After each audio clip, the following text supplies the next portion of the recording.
কংগ্ৰেছৰ প্ৰাৰ্থিত্বৰ নামত চলে বৃহৎ পৰিমাণৰ ধনৰ লেনদেন। 3 কোটি টকা দিলেহে প্ৰাৰ্থিত্ব পায় কংগ্ৰেছত। ৰকিবুল হুছেইনে কৰে টিকটৰ বেপাৰ। কংগ্ৰেছ নেতা আনোৱাৰ হুছেইন লস্কৰে ফাদিল কৰিলে এই সত্য। শেহতীয়াভাৱে ভাইৰেল হৈছে এক অডিঅ'। 10 লাখ আগধন বিচাৰি প্ৰাৰ্থিত্ব দিয়াৰ এক অডিঅ'। এই অডিঅ'ই এতিয়া প্ৰকাশ কৰিছে কংগ্ৰেছৰ আচল চৰিত্ৰ। কেইদিনমান পূৰ্বে কংগ্ৰেছ নেতা আনোৱাৰ হুছেইন লস্কৰ নামৰ ব্যক্তিগৰাকীয়ে হঠাৎ পুনৰ কংগ্ৰেছৰ নিৰ্বাচনৰ টিকটৰ নামত হোৱা ধনৰ লেনদেনৰ বিষয়ে ফাদিল কৰিছিল। নেতাগৰাকীয়ে কৈছিল যে কংগ্ৰেছৰ প্ৰাৰ্থিত্বৰ নামত বৃহৎ পৰিমাণৰ ধনৰ লেনদেন চলে।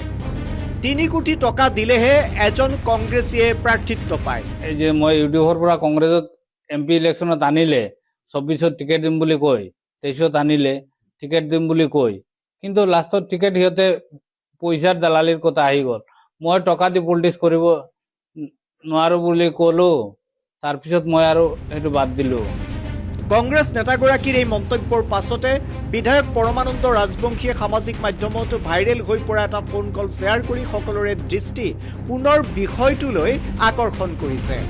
আনোৱাৰ হুছেইন লস্কৰে ৰকিবুল হুছেইনক দোষী সাব্যস্ত কৰি বিতৰ্কৰ সৃষ্টি কৰাৰ কেইদিনমান পূৰ্বে সামাজিক মাধ্যমত এটা ফোন কল ভাইৰেল হৈছিল, য'ত সংখ্যালঘু প্ৰাৰ্থীক টিকট দিয়াৰ বাবে 10 লাখ টকাৰ আগধন জমা দিয়াৰ বিষয়ে উল্লেখ কৰিছিল। इलेक्शन का तो बढ़िया ही चल रहा है। अभी माइनॉरिटी मतलब मुस्लिम कैंडिडेट 38 रेडी है 18 कॉन्स्टिट्यूएंसी में।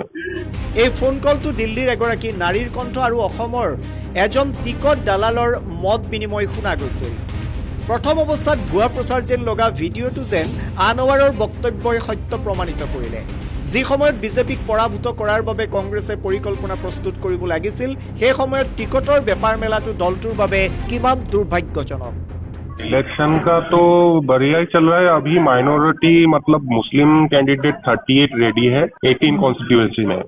अभी तो प्रिपरेशन पूरा चल रहा है। लास्ट टाइम मैडम 16 था, एक इस बार 18 हो गया है। मतलब 2 अपर असम में भी 2 कॉन्स्टिट्यूएंसी में हमारा कैंडिडेट रेडी है।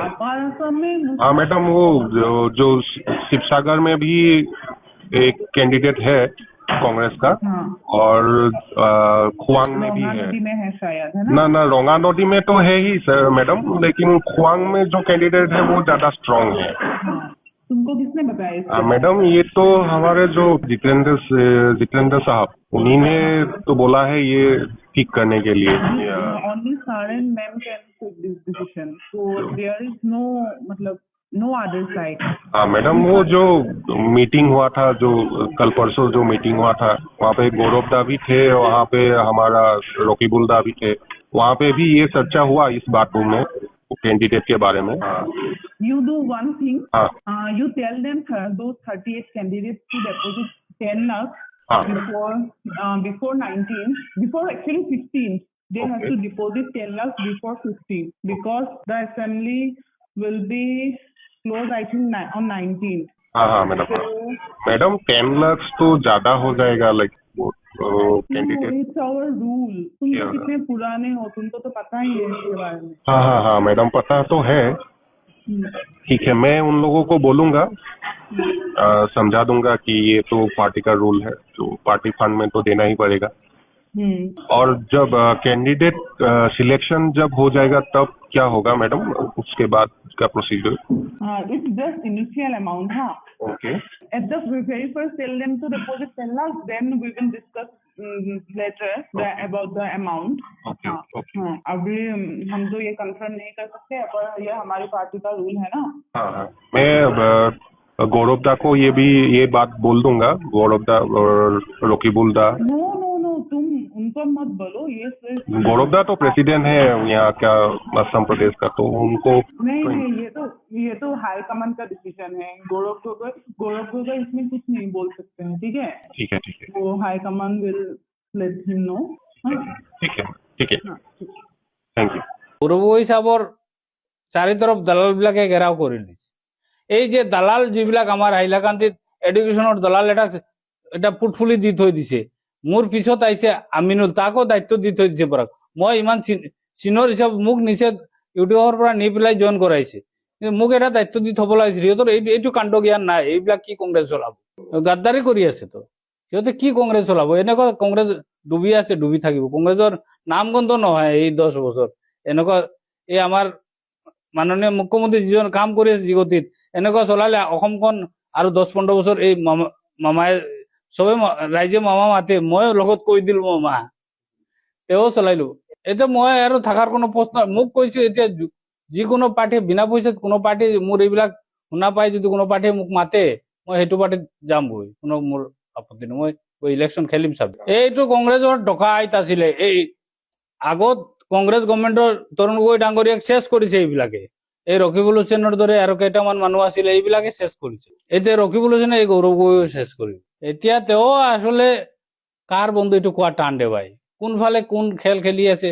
এই আগত যেনেকুৱা খেল খেলি আছিলে সেইটো খেলটো ঠিকে আছে। এতিয়া আৰু মই কাকো কেয়াৰ নকৰো, মই যি কথা পাতিব আছিলে চব অপেন খুলি কম। এতিয়াও দালাল কেইটা এই গৌৰৱ গগৈ চাবক চাৰিতৰফ ঘেৰাও কৰি লৈছে, চেছ। আৰু ক'ত হ'ব? এতিয়া মই যিটো দেখিছো, সেই যি দালালে মোক কৈছিলে এই কংগ্ৰেছী ডাঙৰ এটা MP হৈছে, এই MP টোৱে মোক কৈছে মোক বন্ধ কৰ, নতুনকে কংগ্ৰেছত আহিছ তই মোক বন্ধ কৰিবি। মই সেই তেতিয়াৰ পৰা আৰু মই পাৰ্টিৰ এগেইনষ্টত যাব নোখোজো কাৰণে তেতিয়াৰ পৰা মই আৰু মাত মাতা নাই।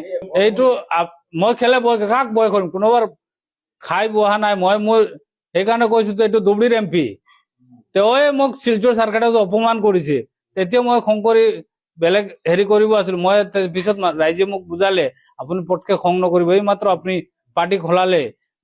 এতিয়া মোৰ সমষ্টিৰ ৰাইজে মোক বুজাইছে, মই সমষ্টিৰ মানুহ লৈ থাকোতো, এই মানুহখিনি মোক বুজাইছে। চিনিয়ৰ মানুহ যিবিলাক আছে আমাৰ পাৰ্টিৰ, মোৰ নিজৰ, সেইবিলাক মানুহে মোক বুজাইছে আপুনি ইমান সোনকালে হেৰি নকৰিব। কংগ্ৰেছত নতুনকে জইন কৰিছে, মিছবিহেভ কৰিছে শিলচৰ চাৰ্কেটৰ ওচৰত। যিজন তেওঁক এই কমলাক্ষ দেৱপুৰকাইষ্টৰ কিবা কথা পতা লৈ তেওঁ মোক মিছবিহেভ কৰিছে, ৰাইজৰ আগত কৰিছে। মই তেতিয়া ইমান হেৰি চিন্তা কৰি মই কলো, ৰাইজে যেতিয়া কৈছে ৰাইজৰ কথাতে মই থাকো, এই ৰাইজৰ কথাতে মই থাকি গলো। এতিয়াতো এই MP জনে ষ্টাৰ্ট কৰি দিলে খেল। এই MP ইলেকশ্যনত গৈ এটা MLA আছে, ই গৈ টকা দি ইলেকশ্যন খেলি টকা ইনভেষ্ট কৰিছে। এতিয়া যিটো দেখি আছো পৰিস্থিতি, এই ৰাইজৰ মুখৰ মাত শুনি আছো তো, সেইকাৰণে এতিয়া কেণ্ডিডেট যুৱ কংগ্ৰেছৰ এটা আছে, কংগ্ৰেছৰ MLA এটা আছে, এইবিলাকে দি এই আকৌ এই MP ইলেকশ্যনৰ দচা ধৰিব হাইলাকান্দি 2টা চিটে বিজেপি। আৰু মাননীয় মুখ্যমন্ত্ৰী যিবিলাক কাম কৰি আছে, এইটো কংগ্ৰেছ গভৰ্ণমেণ্টত 70 বছৰত কৰা নাই, কিন্তু মাননীয় মুখ্যমন্ত্ৰীয়ে এই 5 বছৰত কৰি দেখাই দিছে। এই 10 বছৰৰ বিজেপি গভৰ্ণমেণ্টে কাম কৰি দেখাই দিছে। তাৰ এইটো আমি কব লাগিব, বিৰোধী বুলি কথা নাই, যিটো সঁচা কথা মই কৈ আছো। মাননীয় মুখ্যমন্ত্ৰীয়ে কাম কৰি আছে, আপ্ৰাণ চেষ্টা কৰি আছে ৰাইজৰ কাৰণে। এই যে এতিয়া যে আপুনি উচ্ছেদ কৰিলে, কংগ্ৰেছৰ এজন MLA ক'ৰবাত দেখা পাইছিলে, দেখিলে তো ইউটিউবৰ MLA বিলাক কৈছে সিহঁতে খালি মাইনৰিটিৰ ভোটটো লাগে, বেলেগ একো নালাগে। সিহঁতে মাইনৰিটিৰ ভোটৰ কাৰণে পাগল হৈ আছে কংগ্ৰেছ, বেলেগ বস্তু নাই সিহঁত। এইটো এই যিজনৰ নাম কলো সেইজনে ধুবুৰীৰ MP এইবিলাক চব খেল খেলি আছে। তেওঁ আৰু কি, তেওঁ এইটো চক্ৰত সোমাই বহি আছে, একে চক্ৰতটো এইবিলাক চব হৈ গল অলৰেডি। MLA শুনিছো কাঠি কৰাই অলৰেডি MP টকা দি মেনেজ কৰি থৈছে। এতিয়া ৰাইজৰ মুখত ওলাই গৈছে, মোক ৰাইজে কয় তুমি কি কৰিব বহি আছা তাত, তুমি ওলাই পেলাই আহা, যোন পাৰ্টি তোমাক বিনা পইচাত টিকেট দিয়ে সেইটো পাৰ্টি তুমি যোৱা। এইটোৱে ৰকিবুল হুছেইন চাহাবক দিছে। এই আছে তো শুনিছো বহুত কেণ্ডিডেট আছে, এইবিলাক লোৱা কালেকশ্যন ষ্টাৰ্ট হৈ গল। ৰাজীৱ বৰ্মনৰ এইবিলাক কালেকশ্যন মাষ্টাৰ চব ষ্টাৰ্ট কৰি দিছে। এই MP ইলেকশ্যনৰ দৰে MP ইলেকশ্যনত 10টামান কেণ্ডিডেট আছিলে, এতিয়া লাহে লাহে সেই তেনেকুৱা চিষ্টেমত গৈতো হাফিচা ভাৰিল কেনেকৈ, এই 10-20টা মানুহ লগাই পেলাই এতিয়াতো চেম অৱস্থা কংগ্ৰেছে এটা চিট হাইলাকান্দি নাপায়, বৰাকত এটা চিটো নাপায়। আপোনালোকে কৈ গলো চাব, এটা চিটো নাপায়, এইটো মই চেলেঞ্জ মাৰি কব পাৰিম। কংগ্ৰেছে এইটো হেৰি নাই, চিট আনিব লগা অৱস্থা, এটা পজিশ্যন নাই। মাইনৰিটি আমাৰ বৰাকৰ মানুহে বেলেগ পাৰ্টি চিন্তা কৰি দিব লাগে, তেওঁলোকৰ নিজৰ চিন্তাধাৰা কৰি পেলাই ভোট দিব লাগে। অলৰেডি তো হেৰিটো হাৱাটো পালো, মই দেখিলো MP ইলেকশ্যনতো চেম হল। এতিয়া 26টো গুচি যাব, এতিয়া আৰু কিমান দিন বহি থাকিম? মোৰ এজ তো বহি নাথাকে, মইতো বুঢ়া হৈ যাম। এতিয়া আল্লাই দিলে মোটামুটি এজ হৈছে, মই 21তো MLA হলো। এই ৰিপন বৰা ডাঙৰীয়াই টকা বিচাৰিলে কাৰণে এই UDF লগ এলাইন্স কৰি টকা খেল খেলি পেলাই তো UDF জিকিল। সেইটোৱে 3টা সমষ্টিত UDF এটা কংগ্ৰেছ এটা আহিলেতোন মই ৰিপন বৰাক কৈছিলো আপুনি টিকেট এটা দি চাওক হাইলাকান্দিত মই কাম কৰিছো 70 বছৰ যিটো কংগ্ৰেছে কৰিব পৰা নাই এই 70 বছৰ হাইলাকান্দিৰ কংগ্ৰেছৰ MLA আছিল এই যে মই ইউডিএফৰ পৰা কংগ্ৰেছত MP ইলেকশ্যনত আনিলে 24ত টিকেট দিম বুলি কয় 23ত আনিলে টিকেট দিম বুলি কয় কিন্তু লাষ্টত টিকেট সিহঁতে পইচাৰ দালালিৰ কথা আহি গ'ল মই টকা দি পলিটিক্স কৰিব নোৱাৰো বুলি ক'লো তাৰপিছত মই আৰু সেইটো বাদ দিলো তাৰপিছত MP ইলেকশ্যনটোত সিহঁতৰ খেল খেলিলে সেইটো সিহঁতৰ খেল খেলিলে যেতিয়া সিহঁতে টকা লাগে যেতিয়া কৈছে মই কৈছো টকা দিব মই নোৱাৰো টকা দি মই পলিটিক্স কৰিব আপোনালোকে মোক টিকেট দিম বুলি কৈ কংগ্ৰেছ ইউডিএফৰ পৰা কংগ্ৰেছত আনি জইন কৰালে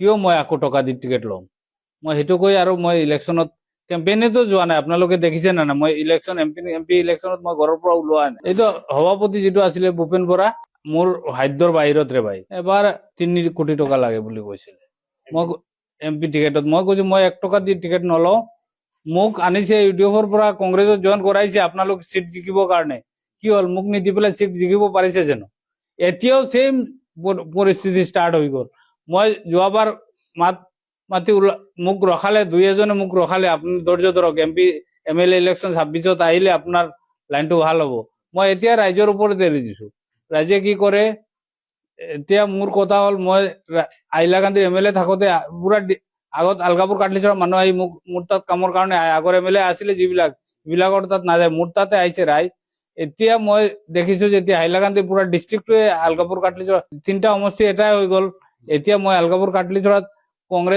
কংগ্ৰেছৰ যিটো পৰিস্থিতি দেখিলো এইটোত পইচাৰ খেল ষ্টাৰ্ট হৈ গ'ল সেইকাৰণে মই এতিয়া চিন্তা কৰিলো লাহে লাহে মাত পুল কৰা ষ্টাৰ্ট কৰো কোনোবাই যদি পাৰ্টিয়ে বিনা পইচাত মোক টিকেট দিব বিচাৰে সিহঁতে সাৰ্ভে কৰে তো বহুত পাৰ্টিয়ে শুনিছো সিহঁতে সাৰ্ভেত চাই লওক ৰাইজৰ অপিনিয়ন লৈ পেলাই চাওক যদি আনোৱাৰ হুছেইন লস্কৰৰ কোনো যোগ্যতা আছে তেতিয়াহ'লে মোক বিনা পইচাত টিকেট দিয়ক মই জিকি আহি দেখাই হৈ গ'ল অলৰেডি যিজনে মোৰ মুখ বন্ধ কৰাইছিলে এজন চিনিয়ৰ লিডাৰ আছে কংগ্ৰেছৰ তেওঁ মোৰ মুখখন শিলচৰ চাৰ্কিট হাউচত মোক কৈছে তই নতুনকে কংগ্ৰেছত আহিছে মুখখন বন্ধ ৰাখিবি মই এই